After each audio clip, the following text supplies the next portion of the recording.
এর আগের ভিডিওতে তোমরা দেখেছিলে দুর্গাপুজোর খাওয়া-দাওয়া পার্ট 1 আর এটা হচ্ছে দুর্গাপুজোর খাওয়া-দাওয়া পার্ট 2।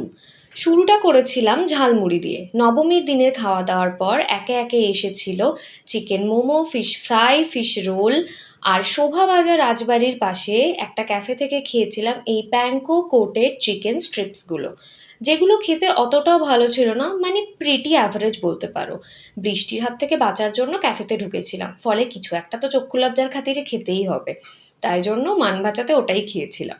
তবে ফিশ ফ্রাই আর ফিশ রোলটা রাস্তার পাশের একটা স্টল থেকে খেয়েছিলাম, বেশ ভালো ছিল। আর পুজোর খাওয়া দাওয়া যখন হচ্ছে, তাহলে কালী পুজোর খাওয়া দাওয়াটাই বা বাদ যাবে কেন? তাই একসাথে এটার সাথেই অ্যাড অন করে দিয়েছি।